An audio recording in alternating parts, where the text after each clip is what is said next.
ಸ್ವಾತಂತ್ರ್ಯಕ್ಕೆ ಹೋರಾಟ ಮಾಡಿದಂಥ ಕಾಂಗ್ರೆಸ್ನ ಮಹಾನ್ ನಾಯಕರು, ಇತಿಹಾಸ ಇರತಕ್ಕಂಥ ಈಗಿನ ಮಹಾನ್ ನಾಯಕರು ಇವರಲ್ಲ. ಇವರು ಅಗಲ್ದೊರಡೆಗೋರು ಈಸ್ಟ್ ಇಂಡಿಯಾ ಕಂಪನಿ ಮಾಲೀಕರುಗಳು. ಈಸ್ಟ್ ಇಂಡಿಯಾ ಕಂಪನಿ ಫಾಲೋ ಮಾಡ್ತಾ ಇರೋರು ಇವರು. ಕೇಸರಿ ಬಗ್ಗೆ ಇಷ್ಟು ಮಾಡ್ತಿರಲ್ಲ, ಅಯ್ಯೋ ಕೇಸರಿ ಹಾಕಿದ್ದೆ ನಂದೇನೋ ಮಾನ ಅಪರಾಧ ಅಂತ ಹೇಳ್ತಿರಲ್ಲ. ನಮ್ಮ ಧ್ವಜದಲ್ಲಿ ಇರ್ತಕ್ಕಂಥದ್ದೇ ರಾಷ್ಟ್ರ ಧ್ವಜದಲ್ಲಿ ಕೇಸರಿ. ನಾನು ನಿನ್ನೆ ದಿನ ಆ ಉಸ್ತುವಾರಿ ಸಚಿವರಿಗೆ ಹೇಳ್ತೀನಿ,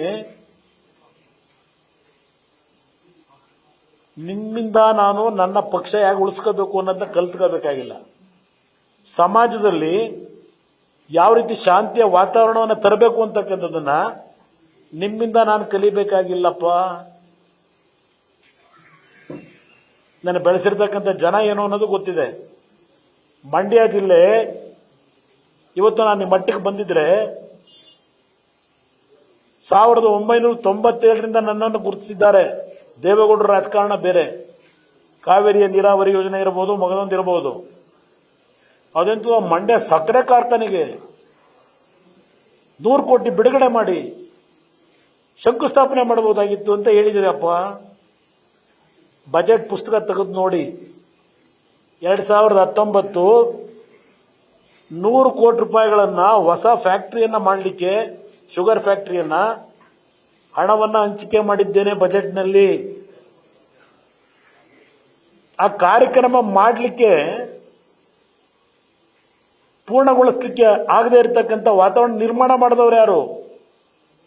ನಿಮ್ಮ ಕಾಂಗ್ರೆಸ್ ಪಕ್ಷವೇ. ಸರ್ಕಾರ ಇದ್ದಿದ್ರೆ ಹೊಸ ಶುಗರ್ ಫ್ಯಾಕ್ಟರಿ ಪ್ರಾರಂಭ ಮಾಡ್ತಿದ್ದೆ.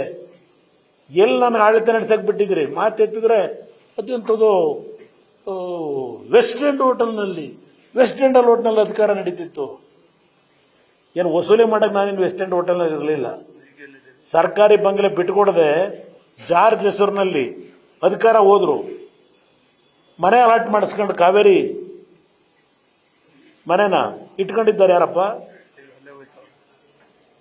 ಇದೆಲ್ಲ ಒಂದು ಭಾಗ ಇರಲಿ, ನಾನು ಅದು ಹೇಳಿಯಲ್ಲ. ಮಂಡ್ಯಾಗಿ ಏನು ಕೊಟ್ಟಿದ್ದೇವೆ ಕೊಡುಗೆ, ನಿಮ್ಮಿಂದ ಇವತ್ತು ಸರ್ಟಿಫಿಕೇಟ್ ತಗೋಬೇಕಾಗಿಲ್ಲ. ಮಂಡ್ಯ ಜಿಲ್ಲೆ ಜನತೆ ಕೊಡ್ತಾರೆ ಸರ್ಟಿಫಿಕೇಟ್ನ. ನಾವು ಚುನಾವಣೆಯಲ್ಲಿ ಸೋತಿದ್ದೇವೆ, ಗೆದ್ದಿದ್ದೇವೆ. ಸೋತಿ ಎಂದೂ ಸಹ ಅಂಜು ಕೂತಿಲ್ಲ. ಸೋತಾಗಲೂ ಜನಪರವಾದಂಥ ಹೋರಾಟದಲ್ಲೇ ಇದ್ದೇವೆ, ಗೆದ್ದಾಗಲೂ ಜನ ಜೊತೆನಲ್ಲೇ ಇದ್ದೇವೆ. ಇದು ನಮ್ಮ ತಂದೆಯವರು, ನಮ್ಮ ಪಕ್ಷದ ಕಾರ್ಯಕರ್ತರು ಕಲಿಸಿರ್ತಕ್ಕಂಥದ್ದು. ನನಗೆ ಸೋತಿಯ ನಾನು ಅಂಜೋಗಿ ಕೂತಿಲ್ಲ. ನಾನು ಯಾರಿಗೂ ಅಡಿಯಾಳುನೂ ಅಲ್ಲ. ರಾಜ್ಯದ 6.5 ಕೋಟಿ ಜನತೆ ಅಡಿಯಾಳು ನಾನು. ಇದನ್ನು ಬಹಳ ಸ್ಪಷ್ಟವಾಗಿ ಹೇಳ್ತೇನೆ. ನ್ಯೂಸ್ ಫಸ್ಟ್, ನಿರ್ಭೀತಿಯಿಂದ ನಿಮ್ಮ ಪರವಾಗಿ.